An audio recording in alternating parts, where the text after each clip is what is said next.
Hey everyone, welcome to Classic Unboxings here, and today I have a really interesting piece here, and I'm really excited to go over here, part of my collection now. It is from 2001, Nintendo 64, Conker's Bad Fur Day. Now this was a very controversial game at the time. Obviously one of the main things that you can see is that they actually had to put an advisory right under here, just so that parents wouldn't think that this was for somehow kids, even though it obviously has the M mature rating on here. So they had to make it pretty clear to parents that, you know, you can't be buying this stuff for your kids, because this thing has a lot of potty humor, and it's probably one of my favorite games on the Nintendo 64. It's definitely in my top 10 favorite games of all time, just because everything is so well made, and it's just a wonderful game overall. First, I just wanted to go over just a little bit of the history of Conker's Bad Fur Day. This game did come out in 2001. The actual release date was March 5th, 2001, and this game had been spoken about being made for about 4 years, and what they had initially decided to do was they wanted to actually make this like a family game at first. Some of the things that they were going to be calling it were like there was going to be 12 Tales, Conker 64. It was going to be like a lot of the other platforming games that Rare had made for the Nintendo 64, similar to Donkey Kong 64 and Banjo-Kazooie, games like that. It was going to be like a collecting game. But what they did essentially for this game is they took it a completely different direction. In 2000, they had actually announced that they would be going a completely different direction with Conker, and they decided to make this game Conker's Bad Fur Day. And then, of course, the next year it did release. This is actually kind of interesting because this is actually the last game that Rare ever produced for the Nintendo 64. And obviously, in 2001, this was towards the very end of Nintendo 64's life on there. So to get this game right now in my hands is really quite interesting, and it's going to be a nice piece for my collection, definitely. On here. So there's just some backstory of it. I know a lot of you guys have played or have heard of this game, and if you haven't played it, I definitely recommend to check it out in some form or another, and just kind of appreciate everything, because this game really is wonderful. And unfortunately, this is one of the last games that Rare ever made before they were bought by Microsoft on here, and you know, before Rare started making terrible games and rehashes of this. There was another release of this in 2005 for the Xbox, Conker's Live and Reloaded, and it just featured a lot of upgraded graphics and things like that. It wasn't really seen as a very good type of game. It's just really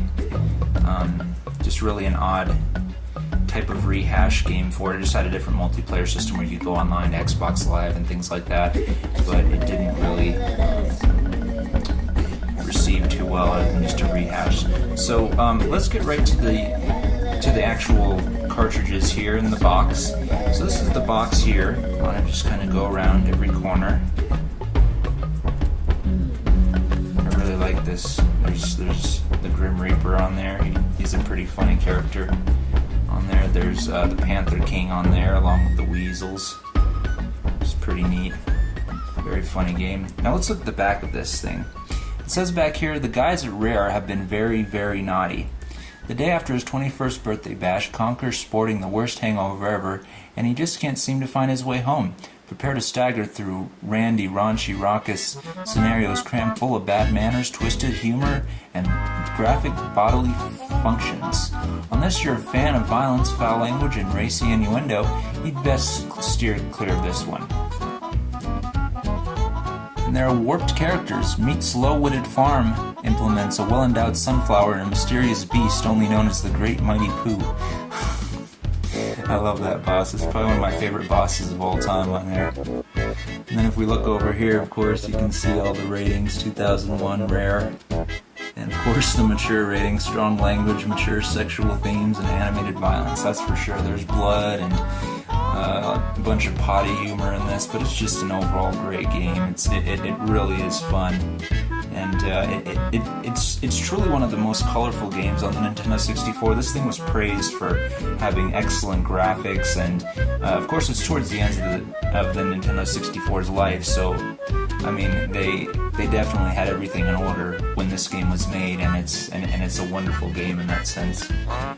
It didn't sell too many copies. It didn't kind of have the whole response that they had expected. I think this only sold roughly about 50,000 copies on there. Simply because it was, for a mature audience. If they had marked this more for family or for children, I'm sure it would sell a lot better. So, in a sense, this is a really rare game to have right here, especially as a complete package here. So let's go inside here and kind of look at everything that comes with it. So we do have the flap. It does come with all of the instruction manuals and paperwork with it too. So let's take a peek at each one of these things. So this is just an advertisement with Conker on it for Nintendo Power, for their magazine.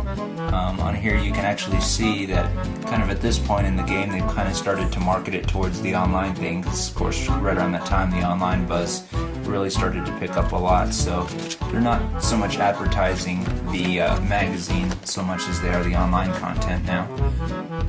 It's for you. It still has the original sign-up form for it, and there's Nintendo Power magazine with Spider-Man on the front. And there it is, of course, advertising Nintendo Power, the strategy guide for it. Which I do want to pick up one of these strategy guides too, just to have it with it. Of course, you have a Nintendo 64 consumer information booklet. That's pretty standard fare on all these games. And here we have the instruction booklet. So let's take a brief look at the contents inside of here. So it just kind of goes over. I'll just flip through here briefly to kind of go over things. And I actually read this earlier. This is actually pretty funny. It's just kind of a prelude to the actual game and what happens in there. But it's just kind of a little small thing on here, just kind of going over a little bit more in depth what happened in what it's called. It's called the Cock Plucker. Actually, is the bar that he's at, which is pretty funny. And then, of course, the characters. We have Conker, his girlfriend Birdie, or Beardy, fabled Panther King, the Great Mighty Pooh. I love that guy right there. And the Evil Teddies, which is later on in the game, which are kind of interesting creatures on there. And here's the Cock and Plucker. Again, we're already starting to see the raunchy humor that Rare implemented in this game. Just one of the many ones. Just kind of goes over some of the interesting things. There are context zones in here, which are like little pads that you step on, and then you press B, and then depending on the situation, something interesting happens, which actually made the game really fun, as opposed to other games where you just collect, like Rare was known to do. And here just goes over some different controls for different scenarios, because you're put in all sorts of situations here. How to control shotgun when you're killing the zombies, raptor riding, turret gun, Batula where you're actually transformed into a little bat, the machine guns towards the end, and the tank. And the multiplayer on here was actually pretty fun as well. So it just kind of goes over the different multiplayer modes. And all the weapons available in the multiplayer modes. Alright, so there's the instruction booklet. Now let's take a look at the actual game inside of the flap here. So here we have the actual game. Conker's Bad Fur Day. Actually, with so much voice diversity and voice acting that was put into this game, this is one of the few cartridges, and you can definitely feel a little bit, that actually stored 64 megabytes on here, so it definitely uses the full potential of the 64 system on there to hold all of this wonderful game into. Take a quick look at the box here. And there's my my unboxing of Conker's Bad Fur Day. Hope you guys enjoyed it. Please comment, rate, and subscribe. Thank you.